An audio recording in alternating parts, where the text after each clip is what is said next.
It's too early in the morning to be this hyped up. Hi everyone, my name is Emmy and welcome back to my channel. Today we're recapping chapter 7 of Cold Front, The Winter Soldier. I separated chapter 7 and 8 because chapter 8 is super long and I wanted to give it its dues, so separately. Alright, so we're back in 1941, so Bucky is 16, 17, and it starts off saying, the bell-sharp wing of the British Museum was a sea of teenagers in two big suits and plaid bow ties that made them look like drips. It says his ship from the United States had gotten in a day earlier than anticipated, so he did, I guess, Crawford sent him to England so he can go train with the British Special Operatives. Which I'm like, you sent him alone? Alone? And I think this chapter, although it was really short, is really important because it shows how much anxiety Bucky really has within himself about being good enough, being perfect in a way. So when he gets there, he shows up at this like chess tournament, and the entire time he's like, you have to act like you're a spy, you know, like you're not here for chess, you're here for someone to pick you up, an SEO to pick you up. Which I looked it up. SEO means Special Operations Executive. I didn't know what that meant in the damn book.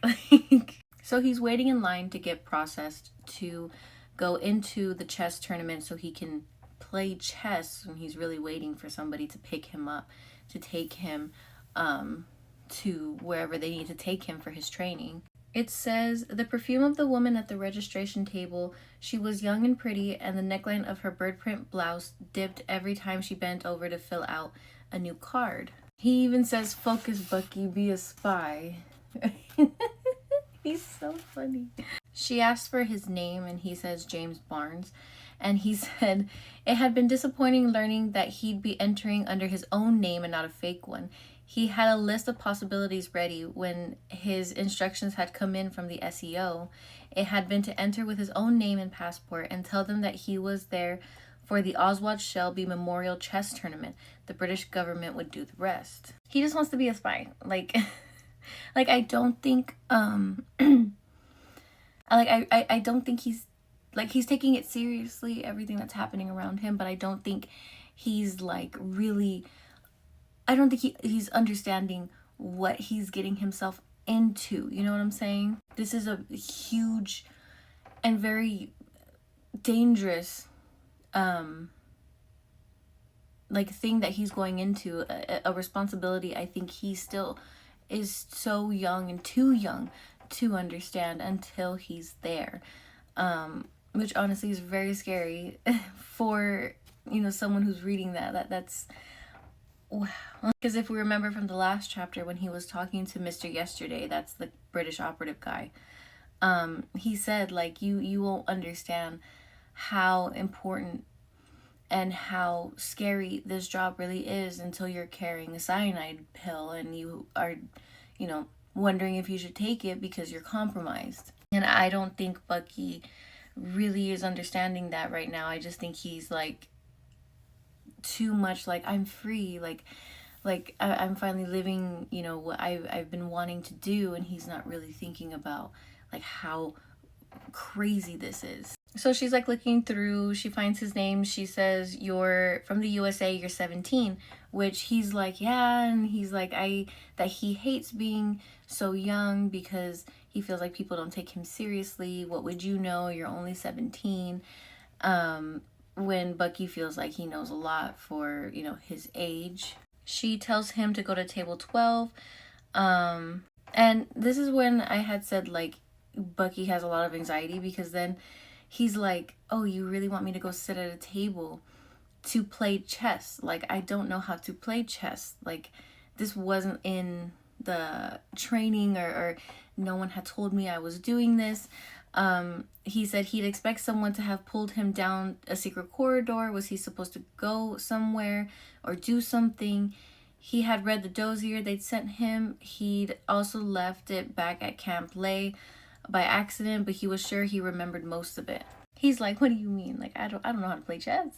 So I guess he was staring at the lady so long, so she asked him, do you need anything else? And he says, were there any special notes on my registration? And she says yes. And she says, it said that you were liable to waste my time. And he's like, gee, thanks. You're so helpful.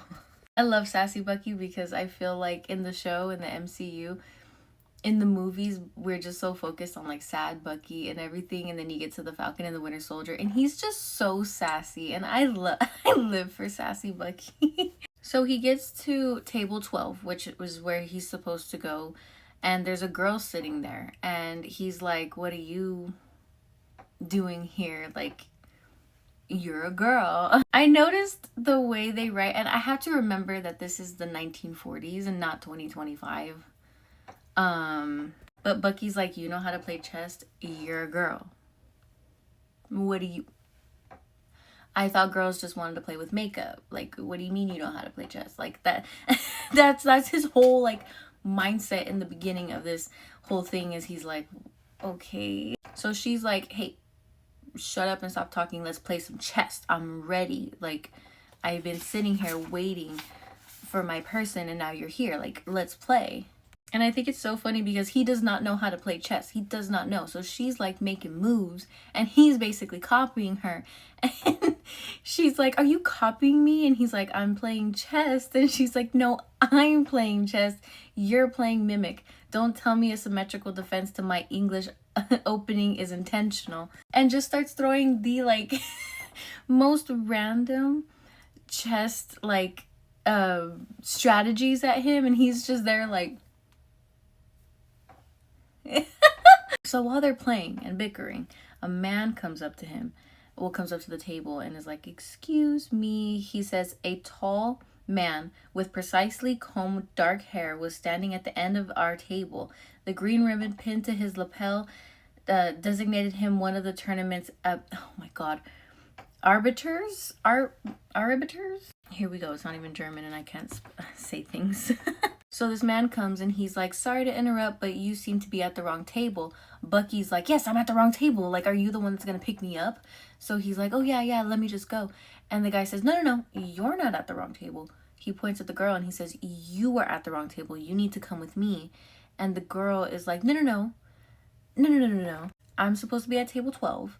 I have a game going on with him and I want to finish it. She's being so like adamant that she wants to finish this game with Bucky, even though Bucky does not know how to play chess. And she knows that, which is very suspicious to me. I was like, wouldn't you want to go play someone on your level? In which the guy says, he is not on your level.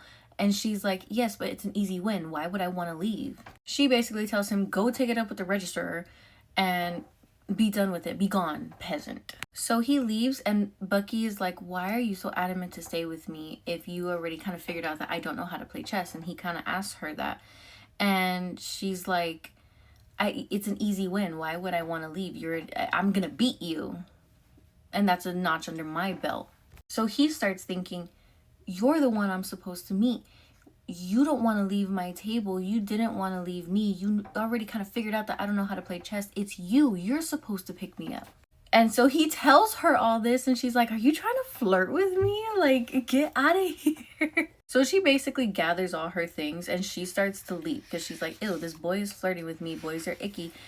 And he chases her. He chases her all the way to like, I believe it's a bathroom. She's like, leave me alone. I don't know what you're talking about. He's like, no, I know you are the one that is supposed to like pick me up. He's like, these people are recruiting kids my age. Bucky's 17. He's like, you look about 17. They're recruiting kids my age. You are the one that's supposed to pick me up. So once they get to the laboratory, once they get to the bathroom, Bucky slips and let me see. He basically slips and runs into her, knocking her down. And when he looks down, it says, his feet slid under him, the floor somehow too slick just for tile. He looked down, a dribble of bright blood was smeared under his shoes. A woman was sprawled face down on the salmon-colored tile, blood leaking from her slit throat. It took him a moment before he recognized the bird print of her blouse. The registrar was dead. Who got her? Like, what? So chapter 8 is still set in 1941, and that one is a long chapter, so I wanted to give chapter 7 and 8 their dues because obviously a lot has happened. I'm going to post chapter 8 on Friday, so keep an eye out. Thank you for watching. Bye!